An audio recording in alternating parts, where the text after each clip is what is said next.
I didn't pay for my daughter-in-law's luxury party, so she slapped me so hard I lost my balance. Pack your bags and get out of my house. My son nodded. I'll drain every cent from your account. I smiled. I had been expecting this. I'm glad to have you here.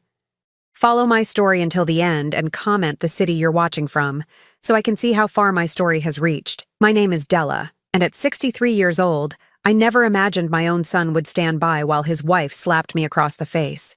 But there I was, standing in what used to be my living room, my cheek stinging from Yara's perfectly manicured hand. "You selfish old woman!"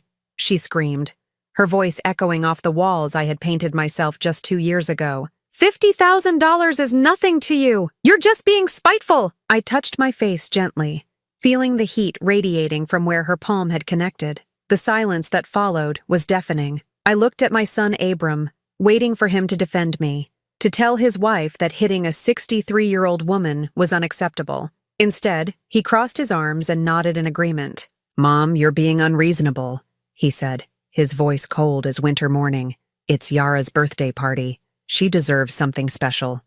Something special. $50,000 for a birthday party. For a woman who had never worked a day in her life, who spent her mornings at the spa and her afternoons shopping with my money. My money that I had earned working double shifts as a nurse for 30 years, saving every penny I could. I said no, I repeated calmly, though my heart was pounding. $50,000 for one party is excessive. Yara's face turned red, her eyes blazing with fury.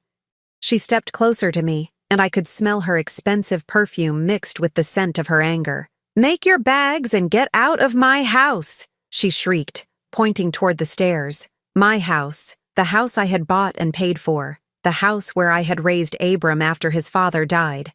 The house where I had sacrificed everything to give my son a good life. I turned to Abram again, hoping to see some flicker of the boy I had raised. The son who used to bring me dandelions and tell me I was the best mom in the world. But that boy was gone. In his place stood a 35-year-old man who looked at me like I was a burden. "You heard her," he said, his voice steady and determined. "Pack your things. And Mom?" He paused, a cruel smile spreading across his face. "I'm going to take every cent from your account. You've been living off me long enough. Living off him." The irony was so sharp it could cut glass. For the past 5 years, since he married Yara, I had been paying their mortgage, their car payments, their credit card bills. I had been the one supporting them while Abram bounced from one failed business venture to another, and Yara spent her days planning elaborate parties and shopping trips. But instead of crying or pleading, I smiled, a real, genuine smile that seemed to confuse them both. "I've been waiting for this day," I said quietly. Yara frowned, her anger momentarily replaced by confusion. "What do you mean?" I straightened my shoulders, feeling a strength I hadn't felt in years. "I mean, I knew this moment would come. I've been preparing for it." Abram stepped forward, his face twisted with irritation. "What are you talking about?" I looked around the room one more time, taking in the furniture I had bought, the photographs of Abram's childhood that lined the mantelpiece, the life I had built in this house. Then I looked back at my son and his wife. "You'll find out soon enough," I said, heading toward the stairs. "I'll be out by tomorrow morning." As I climbed the stairs to my bedroom, I could hear them whispering frantically below. Yara's voice was sharp with worry, Abram's deep with concern. They were probably wondering what I meant, what I could possibly have planned. If only they knew. I had been watching them for months, seeing the way they looked at me when they thought I wasn't paying attention, the way Yara rolled her eyes when I spoke, the way Abram sighed whenever I entered a room. I had overheard their conversations about putting me in a nursing home, about how much easier their lives would be without me around. Most importantly, I had heard them discussing my will, assuming they would inherit everything when I died. They had made their plans based on my money, my house, my life's work. They had counted on my death to solve their financial problems. But I wasn't dead, and I wasn't the helpless old woman they thought I was. I pulled my suitcases from the closet, the same ones I had used for my honeymoon 40 years ago. My hands were steady as I began folding my clothes, each piece carefully placed. I wasn't rushing. I wasn't panicking. For the first time in 5 years, I felt completely calm. The bedroom door creaked open, and Abram appeared in the doorway. His face was softer now, almost apologetic. "Mom, look," he began, his voice gentle. "Maybe we can work something out. Yara's just stressed about the party. She didn't mean to hit you." I continued packing, not bothering to look at him. "Yes, she did." He was quiet for a moment. "The thing about your account, I was just angry. We don't have to go that far." Now I did look at him, studying his face. He was handsome, my son. He looked like his father, with the same dark hair and brown eyes. But there was something different in his expression now, something calculating. "You're worried," I observed. "I'm not worried," he said quickly. "I just don't want things to end like this between us." I zipped up the first suitcase and reached for the second one. "Things ended between us a long time ago, Abram. You just didn't notice." The truth was, I had been planning this moment for 6 months. Ever since I overheard Yara on the phone with her mother, laughing about how easy it was to manipulate the old bat into paying for everything. Ever since I found the brochures for expensive nursing homes hidden in Abram's office, with notes about the costs and waiting lists. They thought I was a fool. They thought I was weak, dependent, trapped. Tomorrow they would learn just how wrong they were. The morning light filtered through my bedroom curtains as I folded the last of my clothes. Each piece told a story of the life I had built, the sacrifices I had made. My nursing uniforms, worn thin from years of service. The simple dresses I wore to Abram's school events, always rushing straight from work. The black dress I had bought for Robert's funeral, when my world collapsed and I became a single mother overnight. I was 28 when Robert died. A heart attack at 32, leaving me with a 5-year-old son and a mountain of medical debt that his insurance barely covered. I remember sitting in this very room, holding Abram while he cried for his daddy, wondering how I was going to survive. But I did survive. More than that, I thrived. I worked double shifts at the hospital, picked up extra weekend hours, took on private nursing cases when I could. I wanted to give Abram everything his father would have provided if he had lived. Every sacrifice felt worth it when I saw my son graduate high school, when he got accepted to college, when he walked across that stage to receive his diploma. I had been so proud, so foolishly, blindly proud. Now, as I placed my jewelry box in the suitcase, I remembered the conversation that had opened my eyes. It was 3 months ago, late on a Tuesday evening. I had come home early from a doctor's appointment and heard voices from the kitchen. Yara was on the phone, and Abram was making coffee. "The old woman is getting suspicious about the bills," Yara was saying, twirling a strand of her perfectly highlighted hair. "She actually asked me why the grocery bill was $800 last month." Abram chuckled. "Just tell her you're buying organic. She'll buy anything if you say it's for her health." "I don't know how much longer we can keep this up," Yara continued. "She's not as stupid as she looks. Yesterday she asked to see the mortgage statements." My blood had run cold. I stood frozen in the hallway, listening to my son and daughter-in-law discuss me like I was a mark in some elaborate con game. "We just need to be patient," Abram said. "The nursing home I looked at has an opening in 6 months. Sunset Manor. It's expensive, but once she's there, we can handle her finances completely. Power of attorney, the works. And if she refuses to go? We'll get a doctor to say she's showing signs of dementia. Dr. Peterson owes me a favor from college. It won't be hard." I had backed away slowly, my heart pounding so loudly I was sure they would hear it. That night, lying in bed, I made my decision.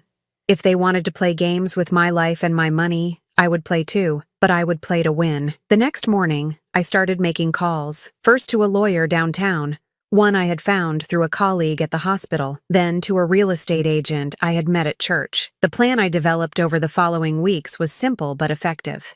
They thought I was weak because I was old.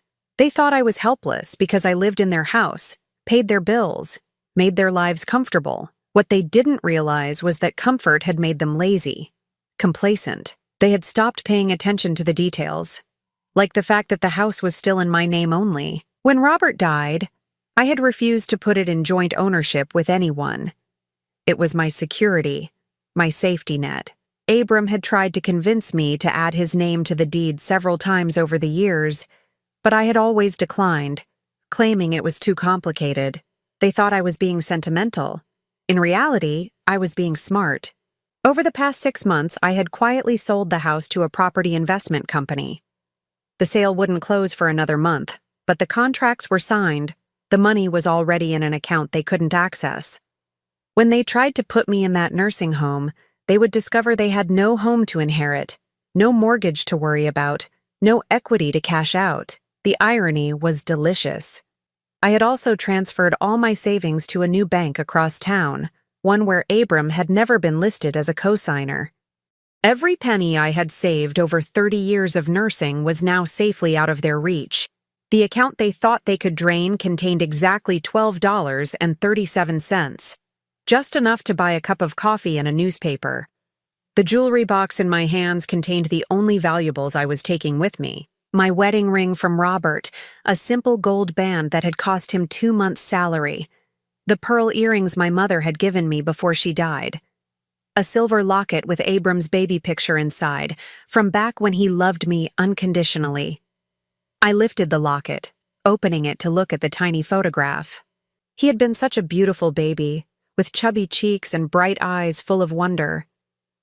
I used to rock him to sleep every night, singing lullabies my own mother had sung to me. He would wrap his little fingers around mine and look up at me like I was the most important person in the world. When had that changed? When had I become the enemy instead of the woman who had given him everything? I think it started when Yara entered his life.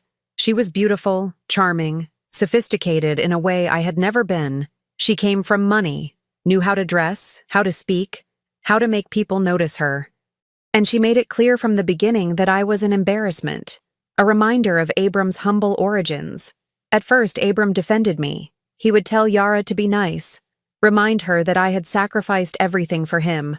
But gradually, her influence grew stronger. She complained about my cooking, my clothes, my presence at family gatherings. She made jokes about my old-fashioned ways, rolled her eyes when I shared stories about Abram's childhood, and slowly, Abram began to see me through her eyes. The devoted mother became the interfering old woman. The woman who had worked herself to exhaustion became the burden who lived off their generosity. I closed the locket and placed it carefully in the jewelry box. Tomorrow morning, I would walk out of this house for the last time. I would leave behind 35 years of memories, decades of love and sacrifice, but I wouldn't leave empty-handed. I would leave with my dignity intact, my independence restored, and my future in my own hands. For the first time in 5 years, I would be free. The morning I left was gray and drizzly, the kind of weather that matches your mood when everything in your life is changing. I loaded my 2 suitcases into my old Honda Civic, the same car I had been driving for 8 years while paying for Abram and Yara's luxury vehicles. Neither of them came downstairs to say goodbye. I could see Yara peeking through the bedroom curtains, probably making sure I was actually leaving. I took one last look at the house that had been my home for 35 years. The garden I had planted, the porch I had painted every few summers, the mailbox with our family name that I had installed when Abram was 12. It was hard to believe I was walking away from all of it, but the weight on my chest was lifting with every step I took toward my car. The drive across town took 20 minutes, through neighborhoods that gradually became smaller, more modest. I wasn't moving to the wealthy side of town where I had lived for decades. Instead, I was heading to Maple Street, a quiet area with small apartment buildings and houses where working people lived. Real people who understood the value of a dollar earned through honest work. The apartment I had rented was on the 2nd floor of a converted Victorian house. Mrs. Chen, my new landlady, met me at the front door with a warm smile and a cup of tea. She was 72, a widow who had converted her large family home into apartments after her husband passed away. "Welcome to your new home, dear," she said, helping me carry one of my suitcases up the narrow stairs. "I think you're going to be very happy here." The apartment was small but bright, with hardwood floors and large windows that let in plenty of natural light. It had 1 bedroom, a tiny kitchen, and a living area that opened onto a small balcony overlooking the garden behind the house. After living in a 4-bedroom house for so many years, It felt almost impossibly compact, but it also felt peaceful in a way I had forgotten was possible. Mrs. Chen showed me around, pointing out the quirks of the old building. The bedroom window that stuck sometimes, the kitchen faucet that needed to be turned just right, the radiator that made gentle humming sounds on cold nights. These weren't problems to me, they were character. This place had soul, unlike the pristine house I had just left behind. "The rent is due on the 1st of each month," she said, handing me a cup of tea in her small kitchen downstairs. "But don't worry about it this time, dear. You paid 3 months in advance." She was right. I had paid for the apartment 6 months ago, along with deposits for utilities and a small storage unit across town. I had been planning this move longer than even I realized, preparing for the day when staying would become impossible. After Mrs. Chen left me to settle in, I sat on the small couch I had bought secondhand and looked around my new space. It was quiet in a way that felt foreign after years of Yara's constant complaining and Abram's loud phone calls about business deals that never materialized. The silence was golden. I was unpacking my clothes when my cell phone rang. Abram's name appeared on the screen, and for a moment, I considered not answering. But curiosity won out. "Mom?" His voice sounded strained, worried. "Where are you?" "I'm in my new apartment," I said calmly, hanging a dress in the small closet. "New apartment? Mom, you don't need to do this. Come home. We can work things out." I almost laughed. "That's not my home anymore, Abram. You made that very clear yesterday." Yara was upset. She didn't mean what she said about the house. Yes, she did, and so did you. I sat down on the bed, looking out the window at the maple tree that gave the street its name. "But that's fine. I've been preparing for this." There was a long pause. "What do you mean, preparing?" "I mean, I sold the house, Abram." The silence that followed was so complete I thought the call had dropped. Finally, he spoke, his voice barely a whisper. "You what?" "I sold the house 6 months ago. The sale closes in 3 weeks. I thought you should know so you can start looking for somewhere else to live." The explosion of anger that came through the phone was so loud I had to hold it away from my ear. Yara was screaming in the background, and Abram was shouting questions I couldn't quite make out. When the noise finally died down, he spoke again. "You can't do this. The house is our home. We've invested money in renovations." "With my money," I reminded him. "And the house was never in your name. It was mine to sell." "But where are we supposed to go? We can't afford rent somewhere else." The irony wasn't lost on me.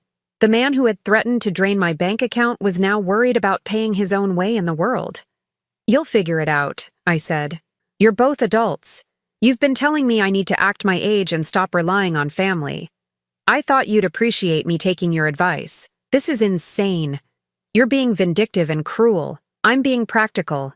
You wanted me out of your life. Now you have what you wanted." I hung up before he could respond. The phone rang immediately, but I turned it off. I wasn't ready for round 2 of that conversation. That evening, as I sat on my small balcony with a cup of tea, I felt something I hadn't experienced in years. Peace. Real, deep, uninterrupted peace. There were no arguments downstairs, no tension hanging in the air like smoke. No one was discussing my money or my future without including me in the conversation. For the first time in 5 years, I was living in my own space, making my own decisions, answering to no one but myself. The next morning, I walked to the small cafe 3 blocks away and bought myself breakfast. Real breakfast, not the expensive organic nonsense Yara insisted on. Scrambled eggs, wheat toast, and coffee that cost $3 instead of $8. I sat by the window and watched ordinary people going about their ordinary lives, and it felt extraordinary to be one of them again. When I got back to the apartment, there was a message on my answering machine. It was from a lawyer I didn't recognize. "Mrs. Morrison, this is David Klein from Klein & Associates. Your son has hired me to look into reversing the sale of your house. Please call me at your earliest convenience." I smiled as I deleted the message. Let him hire all the lawyers he wanted. The sale was legal, binding, and completely within my rights as the sole owner of the property. There was nothing to reverse, nothing to challenge, but there was one more surprise waiting for them, one I hadn't mentioned during our phone call. The house sale had left me with a significant profit, money I had immediately invested in a trust fund that would provide me with monthly income for the rest of my life.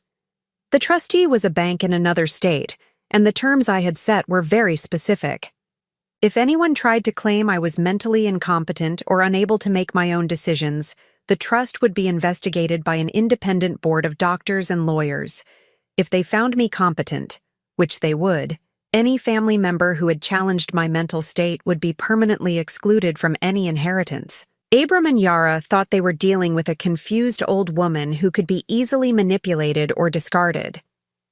They were about to learn that the woman who had raised a child alone, worked her way through nursing school, and built a life from nothing was far from helpless. Their real education was just beginning. It was Mrs. Patterson from next door who called to tell me about the scene at the house. I had known Eleanor Patterson for 20 years, and she had never been one for gossip, which made her phone call all the more significant. "Della, dear," she said, her voice tight with concern, "I thought you should know what's happening over there. That boy of yours and his wife have been shouting at each other for 3 days straight. Yesterday, I saw them loading boxes into their cars. Are they moving?" I was sitting in my new kitchen, having just finished a simple lunch of soup and crackers. Through my window, I could see Mrs. Chen tending to her garden, humming softly to herself. The contrast between this peaceful scene and what Eleanor was describing felt surreal. "I believe they are," I said calmly. "The house sold, so they'll need to find somewhere else to live." There was a pause. "Oh my, and where will you go?" "I've already moved, Eleanor. I have a lovely little apartment across town." Another pause, longer this time. "Well, good for you, dear. That girl was never very nice to you. I used to hear her shouting sometimes when I was working in my garden." After I hung up, I sat quietly for a few minutes, processing this information. Part of me felt a twinge of something that might have been guilt, but it was quickly overwhelmed by a sense of justice. They had made their choices, and now they were living with the consequences. The next call came from Yara herself. I had changed my phone number, but apparently she had gotten it from someone at the hospital where I used to work. Her voice was different now, lacking the confident arrogance I had grown used to over the years. "Della, we need to talk," she said, trying to sound reasonable. "This whole situation has gotten out of hand." "I don't think we have anything to discuss," I replied, continuing to fold the laundry I had just brought up from the basement. "Look, I know I was harsh the other day. I was stressed about the party, and I took it out on you. I'm sorry." The apology sounded rehearsed, like something she had practiced in front of a mirror, but there was something else in her voice, something I had never heard before. Fear. "I appreciate the apology," I said, "but it doesn't change anything." "It has to change something." The facade cracked, and her real desperation came through. "We can't just lose everything because of one stupid fight." "You didn't lose everything because of one fight, Yara.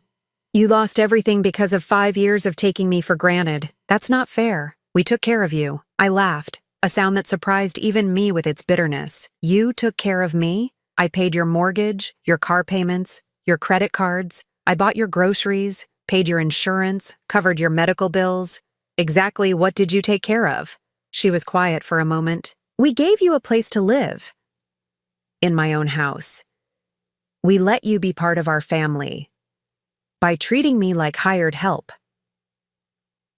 The conversation went in circles for another 10 minutes, with Yara alternately pleading, threatening, and trying to bargain. She offered to give me a bigger room in whatever house they moved to. She promised Abram would be nicer to me. She even suggested we could all go to family counseling together.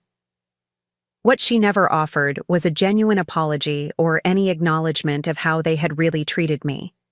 Even in her desperation, she couldn't see me as anything more than a problem to be solved. I hung up when she started crying, not because I felt sorry for her, but because the tears felt as false as everything else about her. 3 days later, I was at the grocery store when I ran into Dolores Martinez, another neighbor from my old street. She rushed over to me with the eager energy of someone bursting to share dramatic news. "Della, I heard about what happened. The whole neighborhood is talking about it." I selected a box of tea from the shelf, trying to look casual. "Oh, what are they saying?" "Well, The Hendersons saw moving trucks at your house yesterday. And Susan Walsh said she heard Yara crying on the phone to someone about having to move into a one-bedroom apartment in the Riverside district. Riverside.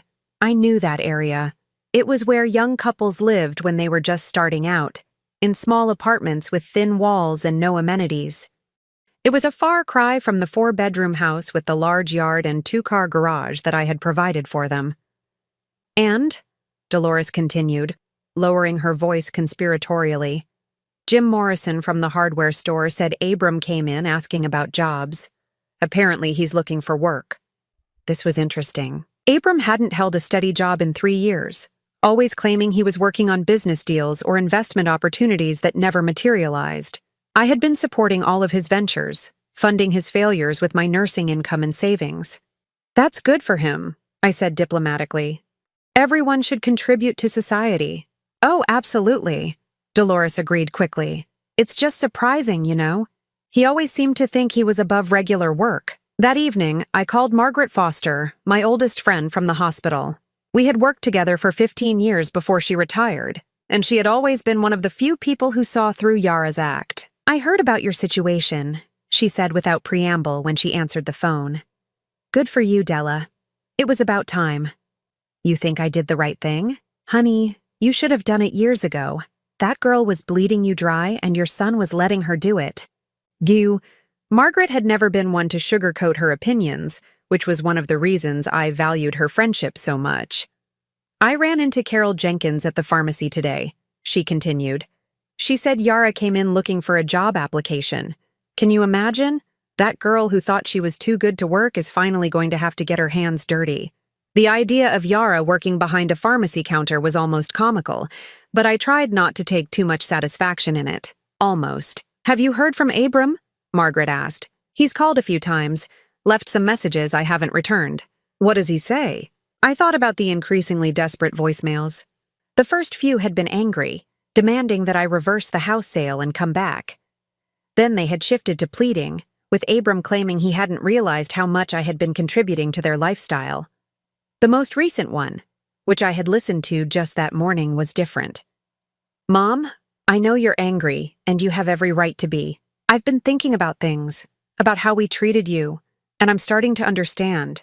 Can we please talk? Not about the house or money, just talk. I miss you. For the first time since this all began, he had sounded like my son instead of like Yara's husband, but I wasn't ready to trust that voice yet. He says he wants to talk, I told Margaret. Claims he misses me. Do you believe him? I watched Mrs. Chen through my kitchen window, watering her tomato plants in the fading evening light. She moved slowly but purposefully, taking care of each plant individually. There was something peaceful about her routine, something honest. I think he misses my bank account, I said finally. Margaret was quiet for a moment. Maybe, but maybe not.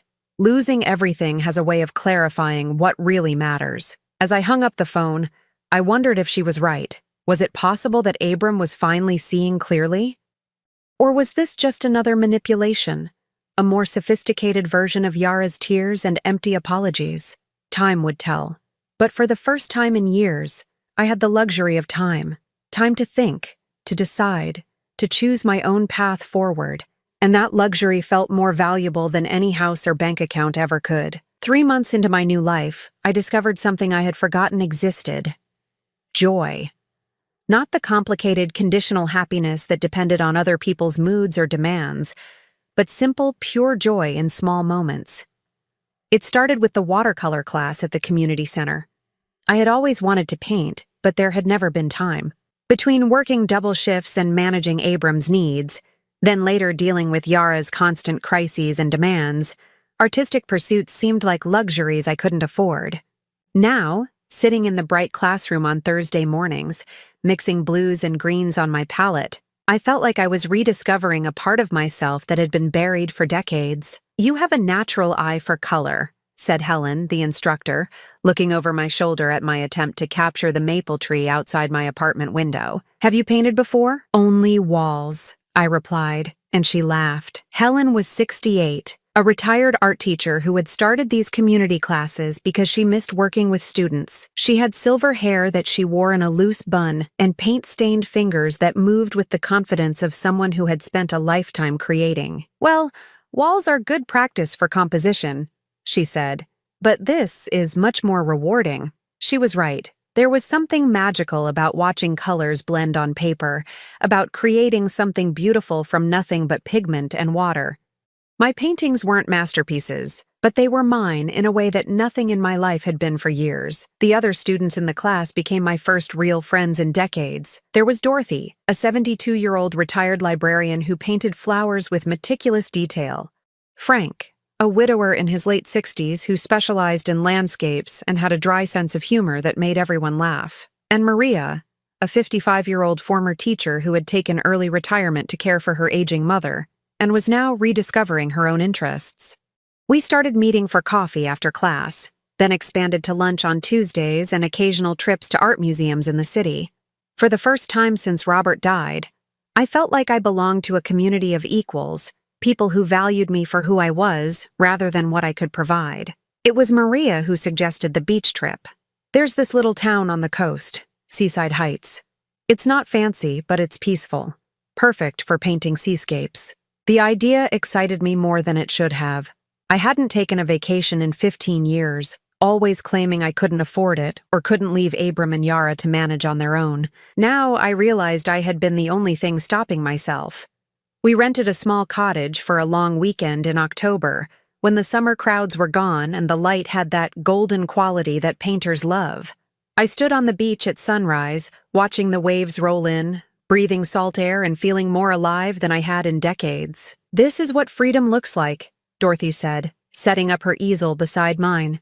She was right. Freedom wasn't just the absence of demands and obligations, it was the presence of choice.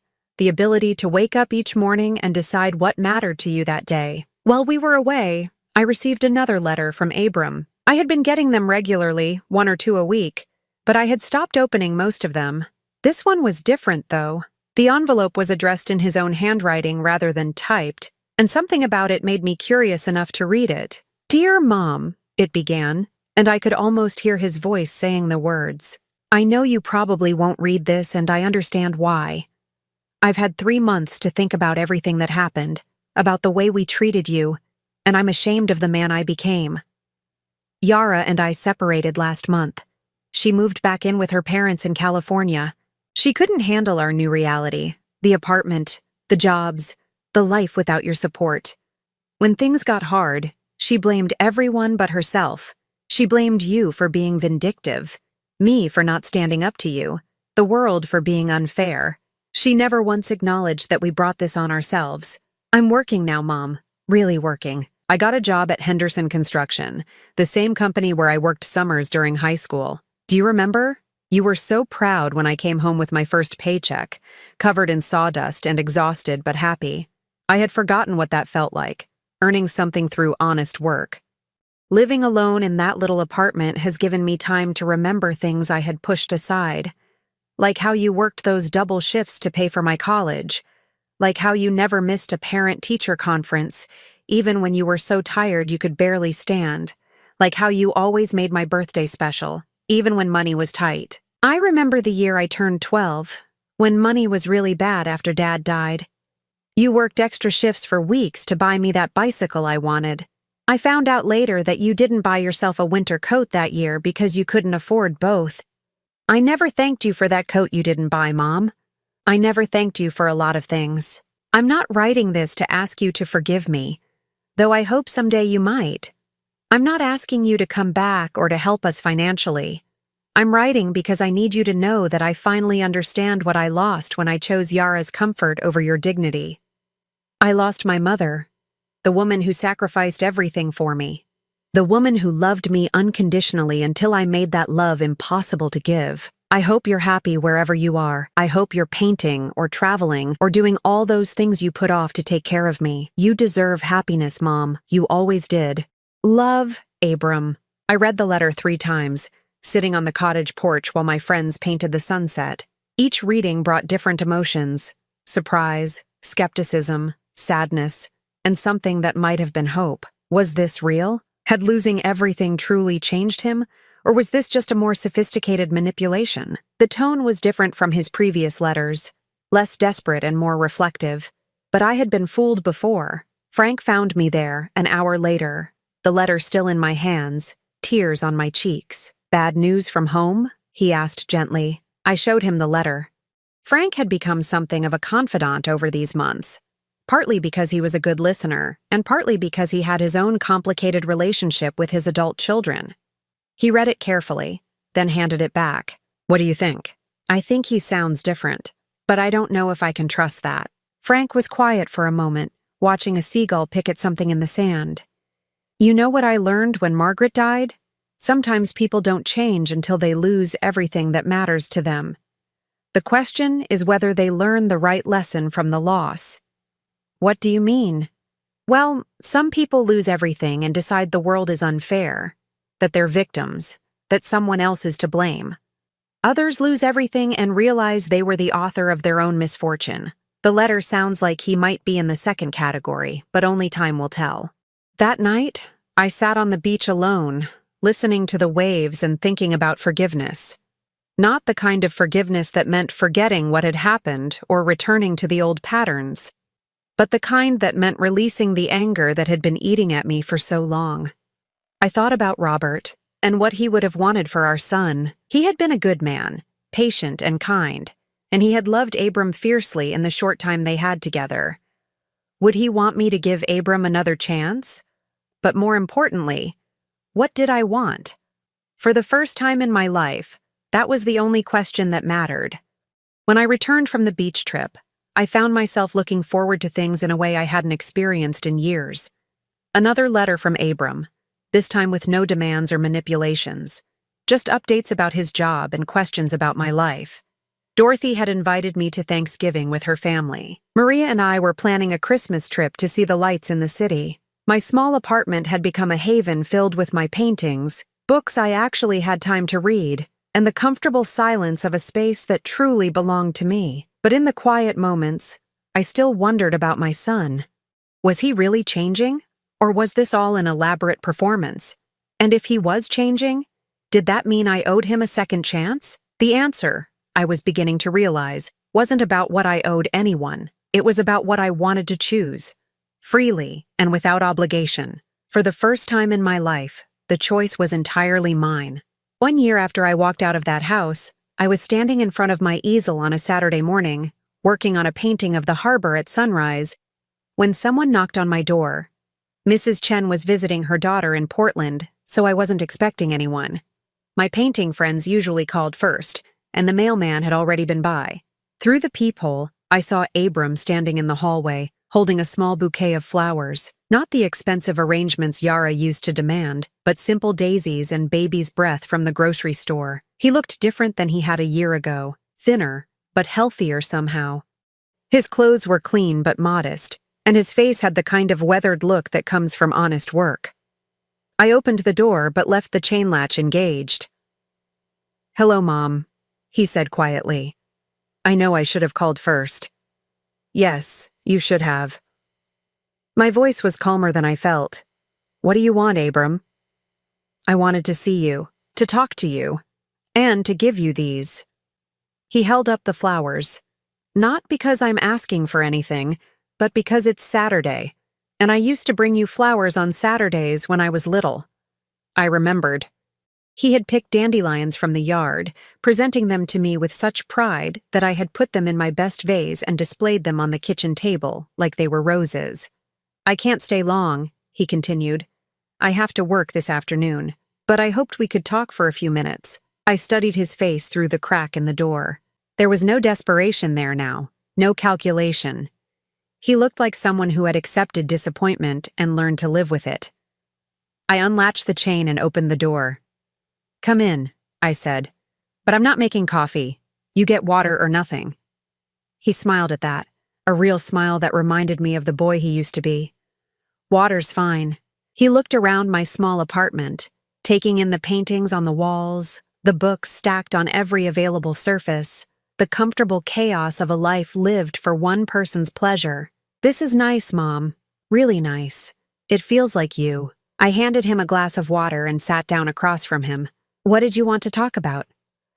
He was quiet for a long moment, rolling the glass between his hands. I wanted to tell you that I understand now. What we did to you, what I let happen. I wanted to apologize, really apologize, not because I want something, but because you deserve to hear it. I'm listening. When Yara left, when I was sitting alone in that apartment for the first time in my adult life, I started remembering things, real things, not the story I had told myself about how generous we were to let you live with us. He shook his head. The arrogance of that. We let you live in your own house. I didn't say anything. This was his moment to speak, and I wanted to hear what he had to say. I remembered how you used to wait up for me in high school, no matter how late I came home from work or dates. How you never missed a single one of my baseball games, even when you had worked a double shift and could barely keep your eyes open. How you cried at my college graduation because you were so proud. His voice caught slightly. And I remembered how that changed after I married Yara, how I started seeing you through her eyes, as someone who was in the way instead of someone who had given me everything. Why? I asked. Why did you let that happen? He was quiet for a long time. Because it was easier. It was easier to believe that you were the problem than to admit that I had become someone who took advantage of the person who loved him most. The honesty in his voice surprised me. This wasn't the polished apology I had expected, the kind calculated to get him what he wanted. This was raw, uncomfortable truth. Yara made it easy to justify, he continued. She was so good at making your generosity seem like interference, your presence seem like an intrusion. But the truth is, I let her do it because I was selfish. I liked the lifestyle your money provided, and I didn't want to work for it myself. I looked at him, really looked at him, and saw something I hadn't seen in years. Shame. Real shame. The kind that comes from acknowledging your own failures rather than blaming others for them. What do you want from me now? I asked. Nothing, he said, and I believed him. I mean, I want your forgiveness someday, if you can manage it. And I want the chance to show you that I'm not that person anymore. But I'm not asking you to help me financially, or to come back and take care of me, or to pretend like nothing happened. He set his glass down and looked directly at me. I want to earn the right to be your son again, if that's possible.